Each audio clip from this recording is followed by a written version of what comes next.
Kita matiin kamera ya, seperti pekan lalu. Enggak, seperti pekan lalu dengan program lain. Intinya saya khawatir kalau saya nyalain kamera, suara jadi kurang jelas. Oke. Bismillahirrahmanirrahim. Assalamualaikum warahmatullahi wabarakatuh. Alhamdulillah, wassalatu wassalamu ala rasulillah wa ala alihi wa ashabihi wa man ittaba'ahu huda ma ba'd. Ini adalah pertemuan ketiga kita ya, mengkaji kitab Matan Lubul Usul ya Syekhul Islam Zakaria Al-Ansari yang wafat tahun 926 Hijriah. Mudah-mudahan Allah Subhanahu wa taala selalu merahmati beliau. Terakhir kita sudah membahas tentang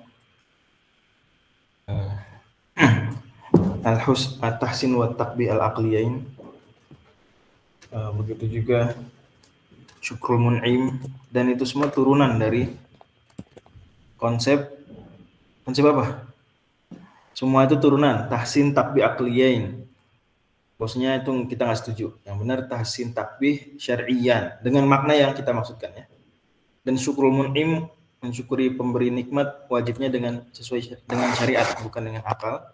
Itu semua turunan dari konsep besar. Apa konsepnya?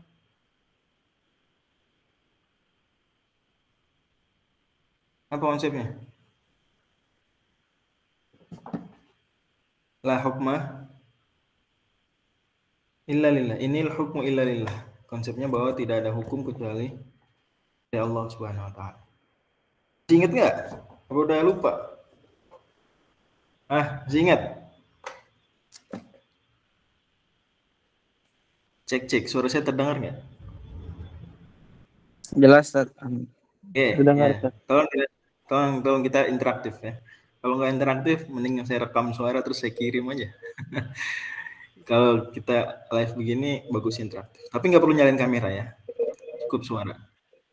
Saya ulang lagi, jadi bahwa menurut mazhab Syafi'i, setidaknya apa yang sudah kita pelajari dan pada dasarnya di buku Lubul Usul itu mu'tamad dalam mazhab Syafi'i ya.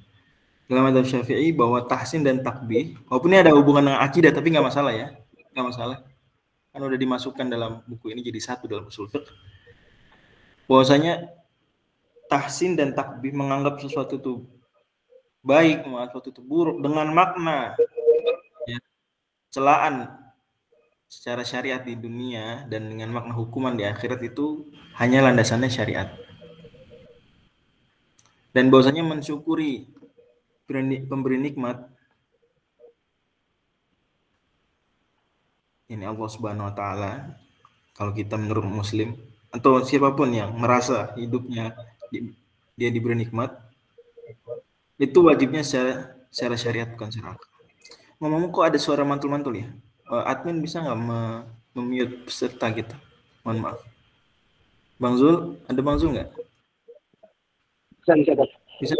Bisa nggak Bang Zul mute siapa gitu? Kayak ada yang suaranya nggak ke-mute, jadi mantul-mantul. Oh, iya. Saudara inisialnya CA, inisial CA tidak memute, jadi oke, udah enggak ya, aman, syukran. Itu semua turunan, tadi saya ulang lagi, dua konsep, at-tahsin wa takbih al-asyariyan dan syukrul mun'im wajibun bisyar', itu turunan dari konsep inil hukmu illa lillah. Oke, itu nggak boleh dilupakan. Jadi jangan lupa bahwa semua konsep usul fiqh itu terkait mereka. Kemudian turunannya lagi ya, juga bahwasanya kalau belum ada syariat, gimana? Belum ada syariat. Saya belum, misalnya Allah menciptakan alien di planet Mars. Tidak wajib bersyukur, Ustaz. Belum utus nabi, ingat, belum utus nabi. Apa hukumnya alien tersebut minum air di danau di planet Mars? Apa hukumnya? Tidak ada hukumnya, Ustaz. Tidak ada hukum. Nah, dan maksud tidak ada hukum ya ini tidak diketahui hukum, itu maksudnya ya. Tidak ada hukum maksudnya apa? Tidak diketahui hukum yang terkait dengan perbuatan tersebut. Jadi sah juga dibilang tidak ada hukum. Bukan dimaksudkan tiada hukum, ini Allah tidak berfirman tentangnya, enggak. Kalam Allah qadim, kalam Allah qadim. Allah mesti sudah berfirman tentang hal tersebut. Hanya saja karena tidak Allah atau belum Allah utus nabi, belum Allah datangkan syariat, kita nggak tahu. Jadilah kita bilang menurut kita dari sudut pandang kita tidak ada hukum. Lanjut. Wal asahu, dan ini masih turunan juga dari konsep tersebut. Sekarang judulnya syurutut taklif. Syarat-syarat seseorang diberi beban syariat.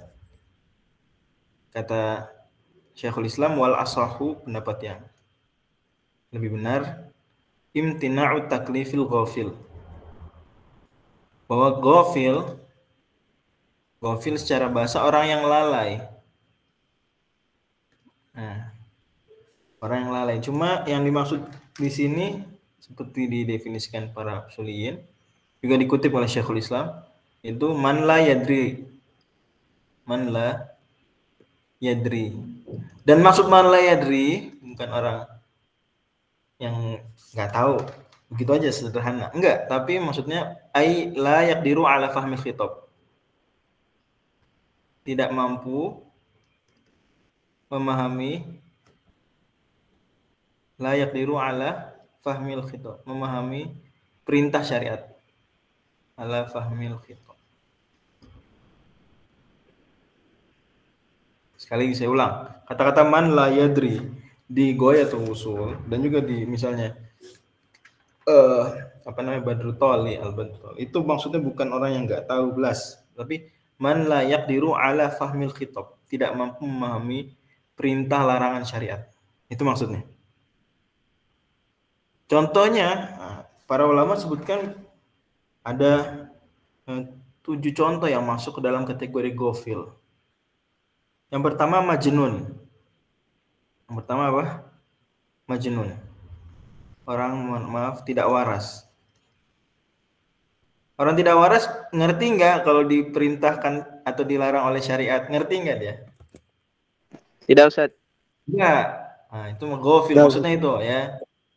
Maka apakah dia mukallaf, majnun? Orang majnun mukallaf nggak? Tidak. Tidak, Ustaz. Nggak mukallaf. Ya.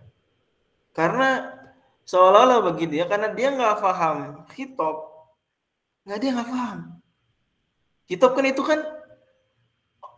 mukhatabah. Allah berfirman tentang sesuatu, dia nggak paham. Maka meskipun sudah datang syariat, bagi dia tidak dibebani hukum taklifi. Sekali lagi, nggak boleh lupa nih istilahnya, taklifi. Dia nggak dibebani. Nggak bisa dilarang. Gimana? Dilarang disuruh. Orang nggak paham. Nah, maka dia nggak kena beban syariat yang taklifi. Yang kedua sobi. Ini belum balik. Sobi belum balik. Anak yang belum balik, akalnya berarti belum sempurna. Belum utuh. Gitu ya. Ya betul, akal manusia terus tumbuh juga, nanti akan semakin sempurna misalnya usia 40 tahun. Tapi untuk memahami larangan dan perintah syariat, itu cukup patokannya baligh, bulugh. Dan 2 orang ini itu disebutkan Nabi SAW dalam hadis terkenal riwayat Tirmidzi, rufi'al qalamu an salasah.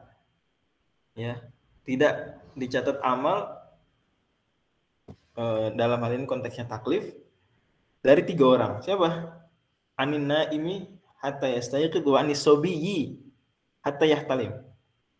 Anak kecil sampai balik. Wa anin majnuni hatta yaqil. Dalam riwayat lain hatta yufiq. Hadis Tirmidzi ya. Orang gila sampai sadar, sampai waras. Nah, kalau orang gila yang nggak paham kita ngerti, tapi belum balik, kok bisa kita bilang dia nggak paham? Nah, paham nggak paham itu sebetulnya perkara yang tersembunyi, ya nggak sih? Paham itu tersembunyi. Bisa nggak orang nggak paham tapi ngaku paham? Bisa nggak? Bisa, Ustaz. Bisa, Ustaz. Bisa aja. Gitu, dia ngaku paham tapi, atau Faham tapi pura-pura nggak paham, bisa nggak? Bisa. Bisa. Nah, maka patokan kalau sesuatu itu yang batin dalam urusan dengan manusia itu dipakai patokan yang zohir, patokan yang nampak. Contohnya misalnya jual beli. Kata Allah Subhanahu wa taala di surat An-Nisa, ya ayyuhalladzina amanu la ta'kulu amwalakum bainakum bil batil illa an takuna tijaratan. Illa an takuna tijaratan. Antaratin. Kecuali janganlah kalian wahai orang beriman mengambil harta sesama kalian kecuali dengan jalan perdagangan yang disertai saling ridho. Saling ridho ini perkara yang kelihatan nggak sih saling ridho? Tidak, Ustaz. Nggak kelihatan ridho gimana? Bisa aja orang ridho ngaku nggak ridho. Orang nggak ridho pura-pura ridho bisa. Makanya dijadikan oleh syariat, misalnya dalam perspektif mazhab Syafi'i, apa pembuktian ridho itu apa? Patokannya apa? Ijab kabul. Ijab kabul. Itu ridho ijab kabul dah patokan. Walaupun sebetulnya bisa aja orang ijab kabul tapi nggak ridho, bisa nggak? Bisa juga, cuma itu patokan yang zohir, yang nampak. Karena nggak bisa kita berpatokan pada hal-hal yang tersembunyi. Model seperti ini. Maka dijadikan patokan ijab kabul. Pokoknya ijab kabul itu ridho, selesai. Ya. Sama di sini. Paham nggak paham tuh sebetulnya ya gimana? Urusan batin. Tapi dijadikanlah patokannya, apa patokannya? Bulu, berdasarkan hadis tadi. Dan ijma ulama. Patokannya ada bulu, kebaliknya nih. Balik ngerti berarti? Nah, gitu ya, bisa dipahami nih. Oke ya. Bisa paham kan nih konsepnya nih? Ya bukan berarti bisa, meremehkan akalnya anak belum balik. Bisa juga dia lebih pintar dari yang sudah balik, bisa. Cuma itu kan relatif, nisbi. Maka dicari patokan yang baku untuk semua orang, balik. Gitu. Oke. Lanjut. Contoh ketiga tadi saya bilang ada 7 contoh ya. Nasi, orang yang lupa. Orang yang lupa. Terus 4, sahi. Orang yang kita bisa bilang lalai ini sebenarnya ini nih. Lebih tepat dibilang lalai ini yang sahi. Ya, apa bedanya as-sahu dan nisyan? Ada nisyan, ada as-sahu. Apa bedanya? Sahi dan nasi, apa bedanya? Sahin kalau nggak pakai alif lam berarti sahin karena dia mangkus. Nasin, Sahin itu melupakan, Ustaz. Sahin melupakan. Kalau nasin? Terlupakan. Gimana ya? Itu bisa-bisa aja sih, cuma kurang presisi. Lebih presisi sebetulnya pembedaan ya yang disebutkan para ulama bahwasanya kalau sahin itu zuhulun anil ma'lum.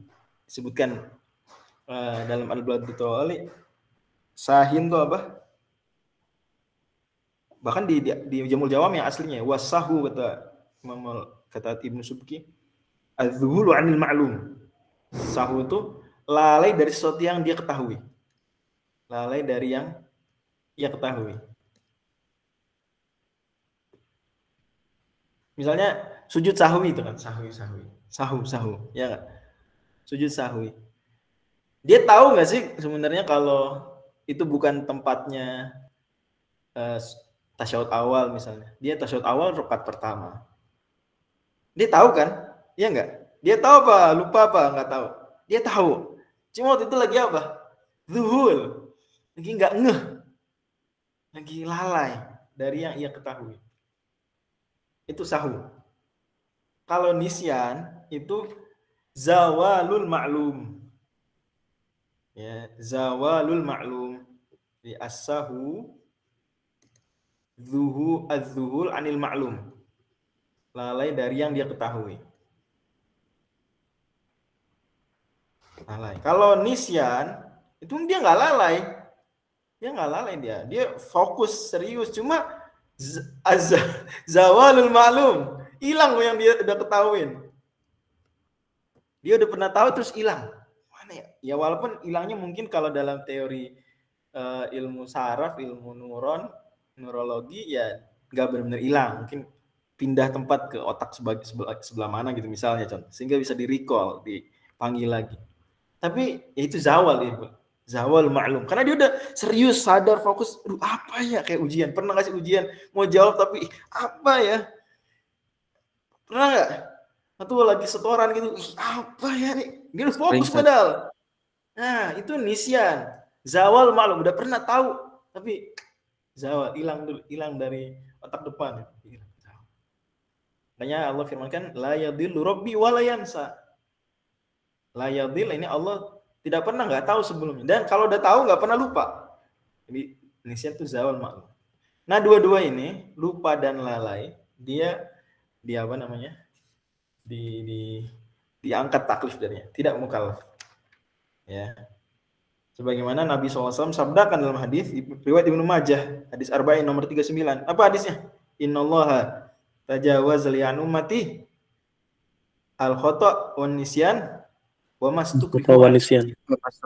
Ya. Keliru, lupa, dan yang dipaksa.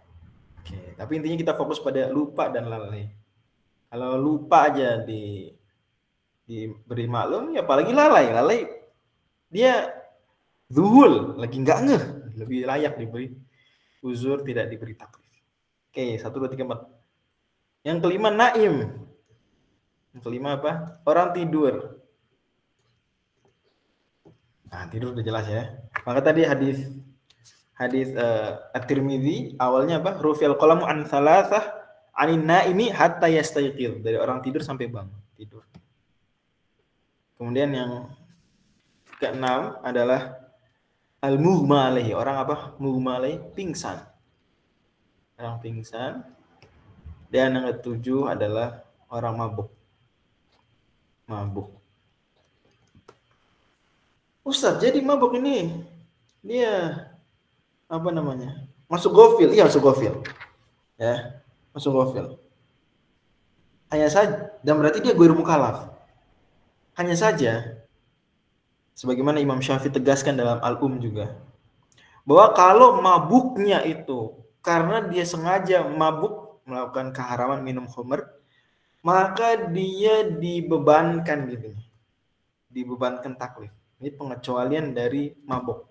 Jadi mabuk secara umum itu orang yang mabuk gofil termasuk dan bukan mukallaf. Tapi kalau mabuk sengaja berarti dia iqdam, sengaja nekat menjerumuskan dirinya menjadi bukan mukallaf. Maka dia justru yu'amalu binaqidi qasdihi. Dia dibalik justru. Dia pengen gak jadi mukallaf, kita jadiin mukallaf. Gitu ya. Dia pengen gak jadi mukallaf, kita jadiin mukallaf. Taghlidhun alaihi, sebagai apa? Pemberatan. Karena kalau enggak gitu orang, saya nggak mau jadi mukallaf, seharian. Gimana caranya? Gimana? Andai mabuk mutlak, ya, mau sengaja mau nggak sengaja, mau gimana ceritanya itu bukan mukallaf. Bisa nggak orang? Nah, silakan saudara Hafizul. Bisa nggak orang? Saya mau sehari nggak jadi mukallaf nih. Gimana caranya? Gimana? Nggak jadi mukallaf. Mabuk gitu. Nggak bisa. Silakan. Kalau tidur Hafizul masuk juga berarti, Ustaz. Tidur ghairu mukallaf, ya, tidur ghairu mukallaf. Berarti kalau berniat juga nggak jadi mukallaf, misalnya tidur seharian. Berarti gimana, itu masuk tidur gimana? Misalnya kadang Ustaz, terus niat supaya sebelum subuh itu tidur saja. Nanti pas bangun-bangun udah mau zuhur misalnya. Nah, itu kan menyengaja juga, Ustaz. Apakah masuk juga permisalan tadi seperti mabuk gitu? Ya, sekali lagi ini ketika kita bahas usul fikih itu konsep umum. Nanti ketika dimasukkan ke fikih itu ada variabel-variabel lain ya. Itu tolong konsep itu diingat. Tapi penting pertanyaan ini. Nah, untuk orang yang tidur menjelang subuh, kalau dia sengaja yakin dia bangunnya pasti setelah subuh, maka dia dosa. Dosa dari awal, dari pas dia mau tidur udah dosa. Tapi selama dia tidur tuh subuh-subuh dia ghairu mukallaf. Pas dia lagi tidur dia apa? Dia bukan mukallaf. Tapi dia udah dosa duluan kapan?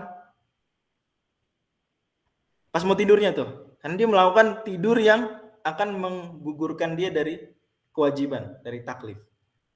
Nah, terus dia kan bukan mukallaf sholat subuh. Iya, bukan mukallaf. Apa wajib qadha? Wajib qadha enggak? Dia bukan mukallaf. Orang tidur. Kenapa wajib qadha? Wajib qadha. Dalam mazhab Syafi'i nanti dijelasin di Lubul Usul, qadha yahtaju ila amrin jadid. Qadha butuh perintah baru. Dia enggak mukallaf, dia enggak kena perintah sholat subuh tuh hari itu. Kenapa dia wajib qadha subuh? Kenapa dia wajib? Ada hadis yang ma'an sholatin aw nasiha fal yusalli idza dzakara. Bahkan Nabi sebut dalam riwayat lain la kafarata lahu illa dzalik, itu sebagai kafarah. Riwayat lain fa kafaratuha an yusalliha idza dzakaraha. Itu Nabi anggap sebut sebagai kafarah, hukuman atas dia. Makanya ulama Syafi'iyah dan mayoritas ulama katakan kalau lupa dan ketiduran aja itu dihukum, apalagi dihukum untuk sholat, apalagi orang yang ninggalin sholatnya ngajak, lebih lain dihukum. Karena Nabi bilang kafarah, hukuman. Kafarah kan berarti ada dosa sebelumnya. Nah, gitu ya. Jadi kalau orang tidur sengaja, dia sudah dosa dari awal karena sengaja tidur dia padahal yakin, apalagi dia niat memang saya nggak mau sholat subuh nih, saya skip. Tapi nanti setelah itu tetap wajib dia dia mengqadhanya, wajib mengqadhanya. Cuma karena dia tidur jadi qadhanya segera atau boleh ntar. Ayo. Karena dia tapi tidurnya full loh ya, harus dari sebelum azan subuh sampai setelah syuruk, harus full. Kalau dia kebangun di tengah-tengah sadar terus tidur lagi, kena taklif dia. Ya, saya tanya dulu tadi, dia karena dia ketiduran, karena dia tidur. Nah, dia qadhanya gimana? Harus segera apa? Boleh ntar langsung, Ustaz? Enggak, dia tidur. Kalau tidur dan lupa, qadhanya alat tarahi. Tapi kalau meninggalkan sengaja, maka qadhanya alal faur, harus segera. Tapi itu di fikih lah, ya. Tapi intinya kita ada jelas di sini bagaimana orang tidur itu bukan mukallaf. Orang tidur bukan mukallaf. Karena gimana? Dia la yafhamul khitab. Demikian. Adapun mabuk sama, dia enggak mukallaf, cuma kalau dia sengaja mau mabuk, maka dia dibebankan taklif sebagai apa? Sebagai taghlid, pemberatan. Allahu a'lam. Lanjut. Dari sini 7 contoh ulama sebutkan. Masuk nggak di situ orang yang nggak tahu aturan? Gimana? Saya nggak tahu, Ustaz. Kalau itu nggak boleh. Saya nggak tahu, Ustaz, kalau itu wajib. Gimana? Nah, gimana? Ada orang ya mabuk, dia kan mabuk. Ditanya, kenapa kamu mabuk? Nggak boleh mabuk loh. Saya nggak tahu kalau mabuk nih haram. Gimana? Gofil apa enggak dia? Jahil. Jahil, bukan gofil ya. Jadi tadi maksudnya gofil man la yadri itu bukan itu. Dia jahil. Nah, jahil diberi uzur enggak? Diberi uzur enggak dia nih? Iya, Ustaz, kayaknya sama Bang Idrina ulama kalau enggak salah. Kata Imam Nawawi gimana dalam Minhaj? Wala yuqbalu qawluhu jahiltu tahrimahu illa an yaqruba islamuhu aw yansha'a bi badiyatin ba'idatin 'anil ulama. Tidak diterima omongan orang, saya nggak tahu itu haram, kecuali 2. Yang pertama, an yaqruba islamuhu, baru masuk Islam. Dekat-dekat Islam. Apa dia? Maklumi. Yang kedua, aw yansha'a bi badiyatin ba'idatin 'anil ulama, atau tinggal di tempat yang terpencil jauh dari ulama. Kalau memenuhi 1 dari 2 ketentuan ini, dia bilang nggak tahu, diberi pemakluman. Selain ini 2 ini enggak. Berarti kalau ada anak SMA-nya di kota Jakarta, nggak tahu kalau zina haram, gimana? Dimaafin nggak? Tidak, Ustaz. Saya nggak tahu kalau zina haram. Saya kira kalau suka sama suka boleh. Dimaklumi nggak? Enggak. Dosa tetap. Dosa. Ini jahilnya jahil basit, Ustaz, ya. Meskipun. Kenapa? Karena dia sudah kejahilan dia disebabkan perbuatan haram yang dia lakukan. Apa perbuatan haram yang dia lakukan sebelumnya? Ada kewajiban yang ditinggalkan. Apa kewajiban yang ditinggalkan? Untuk belajar, Ustaz. Untuk ilmu. Thalabul ilmi fardun ala kulli muslim. Wajib atas setiap muslim. Dia nggak mau datang pengajian. Ada pengajian Zoom dia nggak mau hadir. Ada nonton YouTube dia nggak mau nonton. Abai dia. I'rad. Udah. Kayak gini mah. Dalam hukum biasa di dunia aja, itu nggak diberi pemakluman kalau nggak tahu. Ada gium hukumnya, ya. Ignoran justisia non excusat, nggak tahu hukum nggak dimaafkan. Misalnya kita naik motor nggak pakai helm, terus ditanya polisi, kamu saya tilang. Pak, saya nggak tahu kalau helm wajib Pak. Diberi pemaafan lah kira-kira sama hukum ya, mungkin bisa aja. Enggak dimaafin semua. Misalnya ada orang kena tangkap, kena OTT, saya nggak tahu kalau ini termasuk gratifikasi, saya nggak tahu kalau ini termasuk korupsi, enggak dia maafin. Undang-undang berlaku. Ada orang misalnya makan melecehkan Islam di internet, terus dia diaduin ke polisi masuk penjara, saya nggak tahu kalau ini melecehkan Islam. Enggak. Jadi intinya jahil itu berbeda dengan gofil. Gofil ini 7 nih, gofil. 1 siapa? Majnun. 2 sobi. 3 nasi. Nasin. An-nasi. 4 as-sahi. 5 an-naim, orang tidur. 6 al-mughma alaihi. 7 mabuk. As-sakron, orang mabuk. Ya, dengan rincian yang tadi. Oke, lanjut. Wal mulja'i. Mulja pun mukallaf. Mulja juga mukallaf. Mulja itu oleh Syekhul Islam Zakaria di dalam syarah didefinisikan man yadri, dia tahu, dia paham khitab, wala manduhata lahu amma ulji'a ilaihi. Tapi dia tidak punya manduhah muttasa. Manduhah itu maksudnya muttasa, keleluasaan. Menghindari mengenyahkan diri dari yang dipaksa atasnya. Mulja itu dia paham, cuma dia nggak bisa menghindari paksaan. Benar. Diberi contoh oleh Syekhul Islam, kasaqiti min syahikin ala syaksin yaqtuluhu. Seperti orang dilempar dari atas gedung, di bawah tuh ada orang, ada orang sedang tiduran misalnya, ketimpa dia, matilah, jeder. Pertanyaan saya, ini dia dianggap pembunuh nggak? Si yang dilempar nih, yang itu jatuh lah. Kalau kelempar mungkin ada orang lain, jatuh dia dari gedung, dia jatuh, ternyata di bawah nimpa orang, mati orang yang ditimpa. Ini kan gimana dia? Dia paham khitab, iya saya paham Ustaz. Kalau bunuh nggak boleh, paham saya Ustaz. Saya bukan gofil. Tapi saya mulja, begitu. Kenapa? Ya, jatuh dari atas, nimpa orang di bawah. Waduh. Saya nggak bisa ngindarin. Pertanyaan. Nah, ini mukallaf bukan yang mulja nih, si orang yang jatuh nih. Mukallaf bukan? Bukan, Ustaz. Bukan Ustaz. Ini seperti benda mati dalam hadis itu, dia seperti benda mati. Dia. Bukan mukallaf, nggak dosa. Ya. Dan sekali lagi kita sedang bicara di sini taklif ya, nggak dosa, nggak haram, nggak wajib. Kita sedang bicara taklifnya. Lanjut, lal mukroh, tapi tidak terlarang, tidak mustahil, alias boleh memberi taklif kepada mukroh, orang yang dipaksa. Jadi di sini bahasa Arab lebih presisi, ada mulja, ada mukroh. Mungkin enaknya mulja orang gimana ya? Apa ada nggak sih padanan paksa tuh ada? Coba cari di KBBI sinonim paksa. Nanti deh kita cari nih. Mulja nih paksa tanpa bisa menghindar. Mukroh paksa bisa menghindar, gitu ya. Maka di sebagian buku ushul fikih mukroh ada 2, yang mulji dan goiru mulji. Tapi kalau di lubul usul udah langsung istilahnya mulja dan mukroh dah. Udah dibedain dari awal. Kalau mulja, mukallaf bukan? Bukan. Kalau mukroh mukallaf. Definisi mukroh kata Syekhul Islam, man la manduhata lahu amma ukriya alaihi.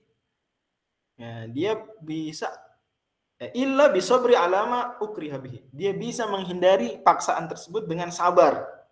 Dia masih bisa menghindari paksaan tersebut dengan apa? Dengan sabar. Oke. Umpama diberi contoh di sini oleh Syekhul Islam di Ghayatul Wusul, ada orang dipaksa suruh bayar zakat. Bayar zakat. Nggak mau. Akhirnya sama petugas diapain? Diambil zakat. Nah, sah nggak bayar zakat dia?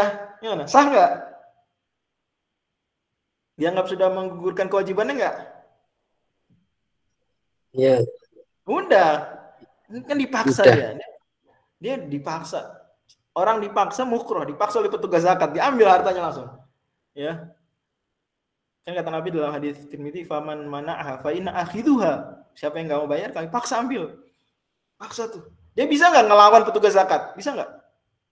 Bisa. Bisa aja, tapi dia dipaksa diambil. Itu sah. Kenapa? Dan udah dianggap menunaikan kewajiban. Udah. Kenapa? Karena dia mukallaf. Gitu. Atau misalnya contoh lain di sini. Paksa bayar hutang, Ustaz. Bayar hutang. Sah juga. Dipaksa untuk masuk Islam, gimana? Sah nggak? Dipaksa masuk Islam, ada harbi atau murtad dipaksa masuk Islam, sah apa enggak? Kita nggak bicara ideal atau nggak ideal, itu urusan lain. Tapi kalau dia masuk Islam dengan paksaan, sah nggak tuh? Sah. Karena mukallaf dia. Orang di mukroh mukallaf, sehingga dia kena beban taklif. Masuk Islam dia. Malah ada hadisnya kan riwayat Muslim ya, ajib barobuna. In qaumin yadkhulul jannah bisalasil. Hadis Muslim. Allah ajiba secara bahasa Arab biasa artinya takjub dengan sekelompok orang yang masuk surga dengan dirantai. Makanya saya kadang suka bilang, mending masuk surga dipaksa daripada masuk neraka sukarela. Mending mana? Masuk surga diseret apa masuk neraka loncat bebas? Gimana? Mending mana? Masuk surga sukarela. Enggak, pertanyaan cuma dua pilihannya. Mending masuk surga dipaksa, saya diseret. Makanya ya, saya berterima kasih sama orang tua saya yang maksa saya dulu bangun subuh waktu kecil. Saya terima kasih, nggak apa-apa dimaksa. Yang nyubit saya kalau baca Quran gak bagus dicubit saya di paha, saya terima kasih lah. Desak, oke, ada ini bagus Bang Zul bilang desak paksa. Oke, berarti mulja itu desak ya, terdesak. Tapi enggak juga sih, nanti deh, insyaallah. Intinya mulja kita udah paham lah. Contohnya tadi orang jatuh nimpa orang itu mulja, nggak bisa ngindarin sama sekali, nggak bisa. Kalau mukroh masih bisa dengan bersabar, bisa ngindarin dengan bersabar, dengan melawan. Jadi mukallaf ya, mukallaf. Ustadz, termasuk contoh juga nggak orang yang dipaksa membunuh? Iya benar. Dipaksa berzina? Iya benar. Hanya ada ikhwan dipaksa sama akhwat. Pokoknya kamu harus zina dengan saya, kalau nggak saya bunuh.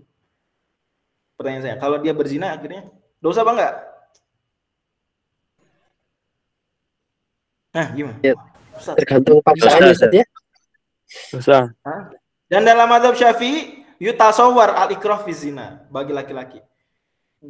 Dalam mazhab Syafi'i ada kasus perkosaan atas laki-laki, ada. Nah, dalam mazhab Syafi'i ada. Ini kalau ini bukan diperkosa, dia dipaksa. Kalau enggak kamu zinain saya bunuh. Akhirnya dia milih zina. Oke, semoga Allah jaga kita. Dosa enggak? Dosa. Dosa lah, kan mukroh mukallaf dia. Meskipun perempuan bisa ngebunuh, iya. Meskipun si cowoknya lemah, iya tetap mukroh nggak apa-apa. Tetap itu mukallaf dia. Kan dia bisa sabar, enggak saya nggak mau zina, terus tembak jeder mati. Bisa dia gitu. Tapi dia memilih zina. Nah, dosa.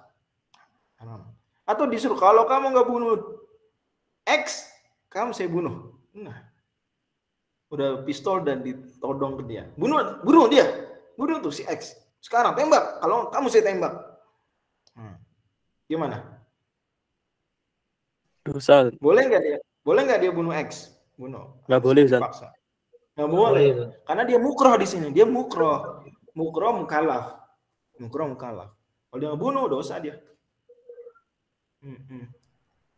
Jelas ya? Kalau kasus Yasir itu, Ustaz? Oke, bagus. Bagaimana dengan kasus Ammar bin Yasir radhiyallahu anhu yang mencela Nabi ya dan memuji Hubal ketika dipaksa. Ini tuh surat An-Nahl ya. Illa man ukriha wa qalbuhu mutmainnun bil iman. Itu mukroh mukallaf sebetulnya. Hanya saja Allah Subhanahu wa taala menggugurkannya, mengecualikannya. Andai nggak ada ayat tersebut, maka kafir juga, murtad. Andai nggak ada ayat tersebut. Tapi ada ayat tersebut, Allah mengecualikan. Jadi uzur, seperti halnya orang yang nggak puasa karena sakit, uzur. Mukallaf bukan? Orang sakit mukallaf bukan? Sebentar. Orang sakit mukallaf bukan? Mukallaf. Nah, sama itu Ammar bin Yasir waktu itu mukallaf, cuma Allah kecualikan. Apalagi juga kan pada akhirnya masalah iman ini disyaratkan ikhtiar. Iman maksudnya yani dia unsur pilihan dirinya itu sangat kuat, kekafiran dan seterusnya. Jadi Allah berikan rukhsah. Maka istilahnya rukhsah itu. Gitu ya. Berarti khusus itu, Ustaz ya? Bukan khusus itu juga, tapi khusus kasus yang semisal itu. Jadi kita nggak bisa bilang itu kekhususan Ammar, enggak. Tapi itu rukhsah, keringanan. Istilahnya keringanan. Aslinya mukallaf itu, aslinya kafir, murtad. Cuma Allah beri rukhsah untuk mengatakan itu dengan syarat wa qalbu mutmainnun bil iman. Hatinya tenang dalam keimanan. Apalagi juga kan menurut Ahlussunnah wal Jamaah iman juga mencakup hati. Berarti sebenarnya dia belum keluar dari keimanan karena masuk dalam hati. Oke? Karena hatinya masih beriman gitu. Demikian. Ya. Ada lagi? Ustaz, jadi hadis wa mastukrihu alaihi itu timpal. Berarti itu maksudnya apa? Al-mulja. Bagus, mantap. Keren. Silakan Saudara Akbar. Ustaz, bagaimana dengan kasus pernah saudari kita dia itu disuruh salaman salah satu pejabat luar negeri. Nah, qadarullah dia nggak tahu kalau ternyata yang jabat tangan itu memiliki racun yang menyebabkan si orang itu meninggal. Nah, itu bagaimana sih? Apakah dia berdosa atau Allah mengampuni dosanya? Kalau ini berarti nggak tahu. Nggak taunya berarti kita bisa masukkan ke dia apa deh? Sebenarnya dia nggak melakukan keharaman siapa? Kenapa? Kan dia nggak bunuh diri. Dia nggak bunuh diri. Dia justru dibunuh, ya nggak? Dia dibunuh, diracun dia, bukan meracuni diri. Bener nggak, Saudara Akbar? Si perempuan tersebut meracuni diri apa diracun? Enggak, diracun, kan? Dia itu meracuni orang lain. Si orang lain itu meninggal. Bahasanya membunuh orang, tapi dia nggak tahu kalau misalnya apa di anggota badan dia tuh terdapat racun. Dia nggak tahu. Dikasih sama orang. Dia tetap mukallaf dia. Cuma dia tidak dikisos, ya. Karena nanti pembunuhannya nggak akan masuk pembunuhan sengaja murni, karena pembunuhan murni sengaja disyaratkan udwan, atau lebih tepatnya disyaratkan bima yaqtulu ghaliban. Ini ada sengajaan yaqtulahu bima yaqtulu ghaliban. Ini dia nggak sengaja melakukan itu. Jadi dia tidak kena syarat pembunuhan sengaja.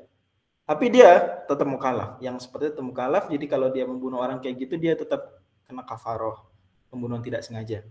Kena kafaroh pembunuhan tidak sengaja. Pembunuhan tidak sengaja ada kafarohnya nggak? Nah, pembunuhan nggak sengaja ada kafarohnya nggak?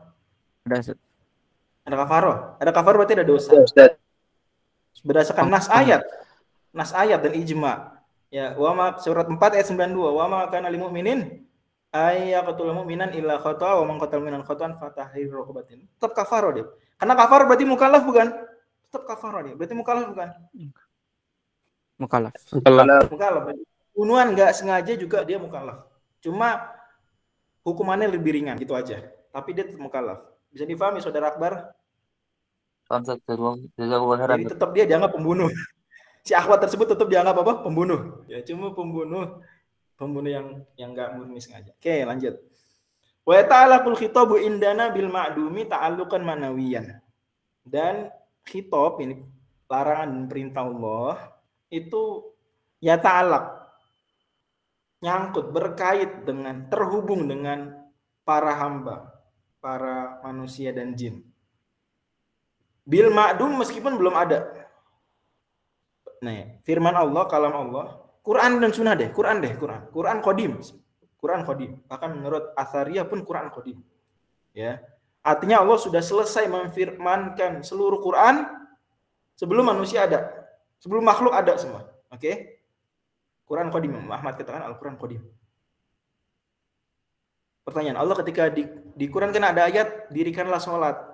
Udah ada belum yang disuruh waktu itu? Udah ada belum? Belum ada, Ustaz. Belum ada. Kan Allah firmankan Quran dulu utuh, makhluk belum ada. Ini mukallafnya belum ada. Boleh nggak menurut Ahlussunnah wal Jamaah? Indana Ahlussunnah wal Jamaah semuanya. Boleh. Bil ma'dum dengan yang belum ada. Nanti baru kena dia, cetek, baru kena sebagai mukallafnya kapan? Cetek, baru terkait. Kapan? Begitu dia ada dan memenuhi syarat taklif.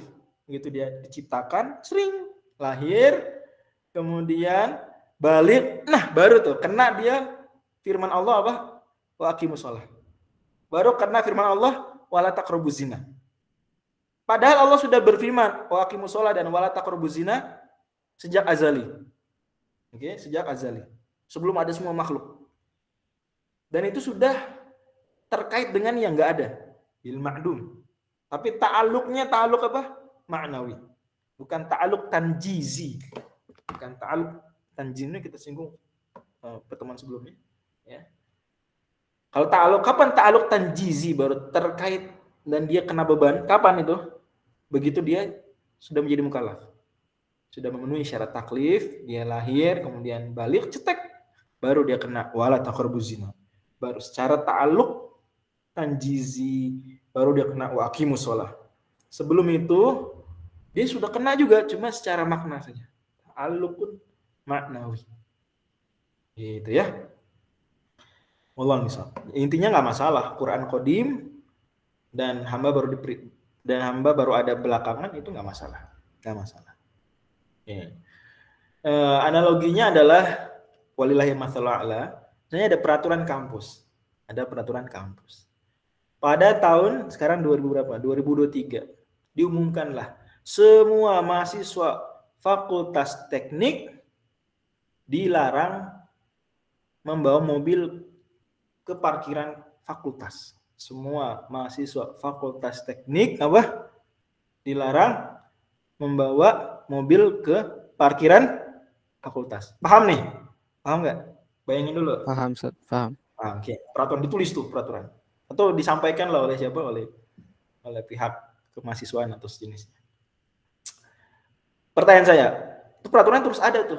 Kalau ada mahasiswa baru datang, baru masuk jadi mahasiswa fakultas teknik tahun 2030, gimana? Boleh bawa mobil nggak dia ke parkiran FT? Boleh nggak? Nggak boleh. Kan kata dia, lah kan itu dulu peraturan di ya, pokoknya kan yang penting semua mahasiswa, dia sekarang udah jadi ceteng, udah jadi mahasiswa, maka kena dia larangan tersebut. Begitu pula hamba, Allah Subhanahu wa taala mensyaratkan mukallaf. Allah berbicara melarang memerintah itu kepada mukallaf. Anak kecil belum mukallaf. Begitu jadi mukallaf, begitu balik cetek, kena dia khitabnya Allah. Nah, kebayang ya? Gimana? Bisa dipahami nih? Bisa. Alhamdulillah. Bisa. Alhamdulillah. Jadi nggak masalah, nggak problematik. Quran qadim. Nah, ini respon terhadap Mu'tazilah. Nah, Mu'tazilah di antara alasannya, kalian Ahlussunnah bilang Quran qadim. Gimana Allah nyuruh-nyuruh? Belum ada pada makhluk-makhluk. Maka teman-teman Mu'tazilah Quran itu apa? Makhluk kata mereka. Allah baru nyiptain.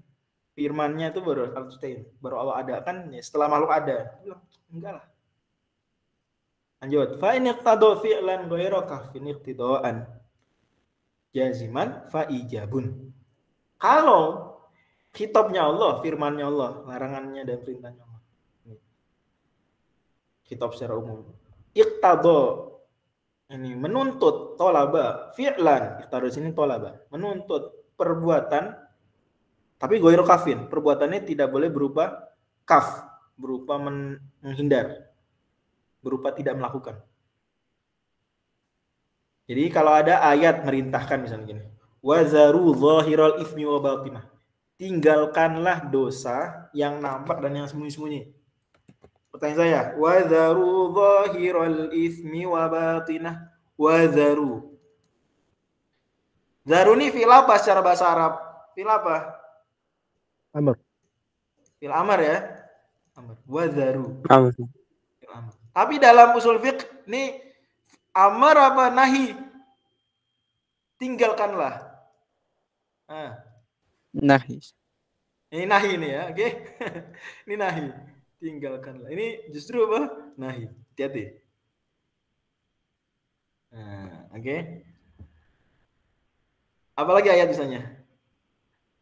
Pokoknya yang melarang ya, itu justru kalau berupa perintah untuk meninggalkan itu bukan amar, kita bilang itu nahi. Makanya kata Syekhul Islam, ghairu kafin, bukan untuk kaf, bukan untuk menahan, bukan perintah meninggalkan. Kalau perintah untuk meninggalkan itu istilahnya apa? Nahi dalam usul fiqh. Walaupun secara bahasa Arab dia amr. Kebayang nih? Kebayang, Ustaz. Bayang, Ustaz. Gitu ya, alhamdulillah. Mafhum. Lanjut. Iqtidaan jaziman. Kemudian meminta tegas. Meminta tegas berarti kalau nggak dilaksanakan ada hukuman, itu contohnya. Meminta tegas, nggak dilarang, nggak dilaksanakan ada hukuman. Maka ini disebut namanya pewajiban, faijabun. Maka khitabnya perintah Allah tersebut itu disebut pewajiban. Berkonsekuensi hukum asalnya apa? Berkonsekuensi hukumnya wajib. Ya, misalnya Allah perintahkan dirikanlah sholat. Ya. Aqimu sholat. Aqimu ini fi'il amar bukan? Fi'il amar. Ya, fi'il lan ghairu kafin. Iqtidaan jaziman, dan ulama ijma dan pada dasar juga begitu. Bahwasanya ini perintah tegas. Maka kita anggap berarti ini kewajiban dari Allah untuk puasa, maka puasa jadi wajib. Au ghairu jazimin, atau enggak tegas. Ghairu jazimin. Enggak tegas berarti kalau ditinggalkan misalnya enggak apa? Enggak ada hukuman. Iya. Maka berarti perintahnya jadi perintah apa? Fanadbun, perintah sunnah. Nadbun. Kalau ada perintah ya itu tidak tegas, dan kita tahu nggak tegasnya itu dari dalil lain. Misal Nabi SAW sabdakan tasaharu fa inna fis sahuri barakah. Berbunyi sahurlah kalian. Sahurlah kalian ini menuntut perbuatan kan? Fi'il amr dia. Berarti amr. Apa hukum sahur? Sunnah. Sunnah, Ustaz. Sunnah. Ada khilaf? Ada khilaf nggak? Ada beda pendapat ulama nggak? Ada kali yang bilang jadi wajib gitu sahur? Ada nggak? Nggak ada. Ijma ulama bahwa hukum sahur apa? Sunnah. Tahu dari mana perintahnya nggak tegas? Bahwa tolapnya ini iktidaan ghairu jazimin. Tahu dari mana kita? Tentu selain dari ijma ya. Selain dari ijma. Tahu dari mana? Yang ulama-ulama yang berijma tersebut sebelum tahu itu ijma, dari mana mereka mengambil simpulan bahwa itu nggak tegas? Misalnya? Tidak ada hukuman, Ustaz, ketika meninggalkan. Tahu dari mana nggak ada hukuman? Ayo. Kan minimal ada dosa. Tahu dari mana nggak dosa? Rasulullah pernah saat berpuasa tanpa Nah, cakep. Cakep. Siapa nih yang jawab nih? Nah, jadi Rasulullah Siapa yang jawab tadi? Wildan Ustaz. Wildan ya, jazakallahu khairan. Barakallahu fiik. Jadi kata Ustaz Wildan, Nabi pernah nggak sahur? Nah, itu dalam hadis Bukhari Muslim, Nabi kan pernah habis sholat syuruk itu kurang lebih bahasa kita pulang dari Masjid Nabawi ke rumah. Ada sarapan nggak sayang? Kata Aisyah, ada. Terus Nabi makan. Lain hari begitu lagi, ada sarapan nggak sayang? Nggak ada. Kata Nabi apa? Ya wes, saya puasa. Ya wes, saya puasa. Lah, berarti Nabi pas bilang, ya udah deh saya puasa. Idzan ana shaim. Kalau gitu, berarti Nabi sahur nggak tadi? Tidak. Nggak sahur. Berarti nggak sahur. Belum lagi Nabi pernah puasa wisol, ya nggak? Nggak sahur. Wes, intinya karena Nabi nggak sahur, Nabi nggak mungkin dong melakukan keharaman. Nanti ada pembahasannya sih. Nabi maksum, ya. Maka ya. Dan gak ditegur Allah bulan situ ya. Ijma berarti. Nah, maka berarti perintah sahur perintah nggak tegas. Dan banyak lagi nanti insya Allah kita sambil jalan ketemu banyak contoh ngadep. Aukafan jaziman atau kitabnya Allah, omongannya Allah, firmannya Allah menuntut untuk menahan diri, untuk tidak melakukan. Dan itu sifatnya tegas, jaziman. Maka ini disebutnya kitabnya berarti tahrim, pengharaman, konsekuensinya haram hukum. Namun saya melarang, wala taqrabu zina, jangan dekati zina. Maka apa hukumnya mendekati zina? Haram. Haram. Mendekati zina haram. Ya. Janjian ketemuan sama akhwat berarti haram. Yang mendekati zina. Pegang-pegangan berarti haram, ini mendekati zina. Ya. Bangunin tahajud.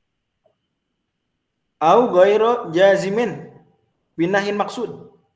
Atau larangan nggak tegas. Larangan nggak tegas. Nah, larangan nggak tegas ada dua kemungkinan. Yang pertama binahin maksud, dengan larangan yang dimaksudkan, larangan yang khusus. Ya. Misalnya Nabi SAW bersabda, la yashrabanna ahadukum qa'iman. Janganlah salah seorang di antara kalian minum berdiri. La yashrabanna ahadukum qa'iman. Ayo loh. Apa hukum minum berdiri? Makruh. Kenapa makruh? Kan Nabi larang. La yashrabanna. Malah pakai apa? Pakai nunun taukid lagi yang sakilah. La yashrabanna. Kok bisa Anda bilang itu ghairu jazim, enggak tegas? Gimana? Rasulullah pernah minum berdiri. Betul.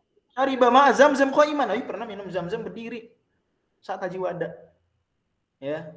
Dan Nabi maksum enggak melakukan keharaman. Ya, apalagi enggak ditegur sama Allah. Jelas. Berarti itu pengalih, penggeser bahwa larangan la yashrabanna meskipun pakai nun taukid tsaqilah itu larangan jazim apa ghair jazim? Ghair jazim. Ghair jazim, enggak tegas. Dan larangannya ada enggak larangannya? Janganlah minum berdiri. Ada larangannya? Nahyun maksud berarti. Nahyun maksud. Larangannya benar-benar dimaksudkan untuk sesuatu tertentu jelas. Jangan minum berdiri. Nabi bersabda, "Idza dakhala ahadukumul masjida fala yajlis hatta yusalli raka'atain." Kalau masuk masjid, jangan duduk sampai sholat 2 rakaat. Berarti apa hukumnya duduk sebelum tahiyatul masjid atau sebelum sholat 2 rakaat apapun sholatnya? Apa hukumnya? Kalau ada pemaling ya nggak boleh. Nggak ada. Nah, kita tahu ini hukumnya perintah larangannya nggak tegas. Karena kenapa nggak tegas larangannya? Ada penggeser-penggesernya. Ya wes lah kita tahu ini larangan nggak tegas. Tapi larangan dimaksudkan nggak? Oh ya, penggesernya apa? Sebentar, saya mau tanya dulu. Apa penggeser kita bisa bilang bahwa ini larangan makruh nggak larangan wajib? Nggak larangan haram. Apa penggesernya? Ayo, apa? Hadis Arabi. Hadis Arabi itu hadis cakep tuh. Kita harus berterima kasih sama Arabi tersebut. Dan juga sama orang yang sholatnya nggak bener. Al-Musi sholat. Harus terima kasih sama 2 orang. Dengan ada 2 hadis itu, banyak sholat, banyak amalan sholat, hukum jadi nggak wajib. Alhamdulillah. Terima kasih. Jadi ada orang Arabi datang ke Nabi, apa kewajiban saya? Sholat 5 waktu. Terus kata dia apa? Kata Arabi tersebut, kata orang Arab dusun tersebut, kan Arab nomaden, Hal alayya ghairuha, ada lagi nggak yang wajib dari sholat? Kata Nabi apa? La illa antatowa, enggak, kecuali kalau mau sholat sunnah. Tuh cakep tuh hadis tuh. Berarti semua selain sholat 5 waktu hukumnya apa? Sunnah. Sunnah. Nah, berarti otomatis sholat tahiyatul masjid di sini nih. Idza dakhala ahadukum masjid. Berarti larangannya larangan tidak tegas berarti. Karena kalau tegas larangan berarti sholatnya wajib dong. Sholatnya nggak wajib berarti larangan nggak tegas. Paham ya? Dipahami nggak nih? Badih, Ustaz. Paham, Ustaz. Sekarang Paham. dia makruh atau khilaful aula? Kita bilang makruh. Kenapa? Karena jelas-jelas Nabi melarang jangan duduk la yajlis. Berarti makruh. Au bi ghairi maksudin, atau larangan tidak tegas tersebut tidak secara larangan khusus, bukan larangan yang benar-benar dimaksud. Bunyinya bukan jangan melakukan X, enggak gitu. Maka kalau ada yang begini, istilahnya menurut pendapat resmi Syafi'iyah sekarang, Syafi'iyah kekinian, adalah khilaful aula. Pokoknya setelah eranya Imamul Haramain lah. Khilaful aula. Khilaful aula ini mirip makruh, cuma dia di antara makruh dan mubah. Ya, dia di antara apa makruh dan mubah. Kalau soal udah pernah kita singgung ya. Apa bedanya khilaful aula dengan makruh? Di sini nih. Kalau khilaful aula itu larangan tidak tegasnya tidak dengan teks khusus. Misal, apa hukumnya meninggalkan sholat duha? Apa hukumnya? Nah, sholat duha, apa hukumnya? Tidak dosa. Iya, tapi apa? Hukum perbuatan meninggalkan sholat duha itu apakah mubah, apa makruh, apa gimana? Khilaful aula. Khilaful aula. Khilaful aula. Khilaful aula. Nggak bisa kita bilang makruh karena nggak ada larangan janganlah meninggalkan duha, nggak ada. Nggak bisa kita bilang mubah karena jelas itu sesuatu yang meninggalkan yang utama, tercela. Nanti Syekhul Islam akan jelaskan khilaful aula itu tercela juga. Tapi tercelanya itu apakah tercela yang Nabi benar-benar larang khusus? Enggak ada larangan khusus. Yang ada Nabi perintahkan aja sholat duha misalnya kepada Abu Hurairah, ya, atau kepada yang lain-lain. Atau Nabi melakukan sholat duha dan Allah perintahkan kita untuk meneladani Nabi. Kita meninggalkan peneladanan tersebut. Itu nggak ada larangan khusus jangan sholat duha. Maka meninggalkan sholat duha itu khilaful aula. So nanti lain-lain waktu akan banyak contoh khilaful aula, apalagi kalau belajar fikih ya. Ntar dulu kita tinggal 2 menit lagi, tuntaskan dulu bagian sini. Demikian. Au khayyaro, jelas ya khilaful aula contoh meninggalkan duha. Maka kata para ulama, aktivitas manusia kalau nggak beramal soleh itu pada dasarnya khilaful aula.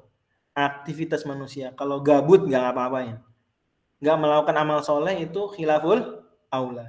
Misalnya kita sekarang diem aja bengong, nggak zikir, berarti apa? Khilaful aula. Nggak baca Quran, khilaful aula. Gitu aja terus, khilaful aula, khilaful aula. Khilaful aula itu di bawah makruh, Ustaz ya? Berarti ya? Tergantung. Wajib, saya posisikan wajib atas. Saya tulis nih wajib atas ya. Wajib atas. Di bawahnya apa? Sunnah. Atau istilahnya mandub lah. Terus nanti kita terangin mandub dan sunnah sama. Kemudian yang ketiga mubah. Yang keempat khilaful aula. Baru makruh. Makruhnya tanzih dulu. Makruh tanzihan. Ya. Makruh tanzihan. Di bawahnya makruh tahriman. Ya, insya Allah pertemuan depan kita jelasin makruh tahriman. Di bawahnya lagi haram. 7. Ini di buku-buku fikih Syafi'iyah belakangan hukum ada 7 hukum taklif. Bukan lagi 5 tapi 7. Wajib, sunnah, mubah ini jelas. Khilaful aula dan makruh ini satu paket sebetulnya.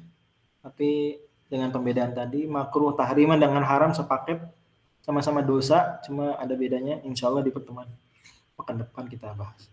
Wallahu a'lam bishawab. Subhanakallahumma wa bihamdika asyhadu an la ilaha illa anta astaghfiruka wa atubu ilaik. Wassalamualaikum warahmatullahi wabarakatuh. Waalaikumsalam warahmatullahi wabarakatuh. Waalaikumsalam warahmatullahi wabarakatuh.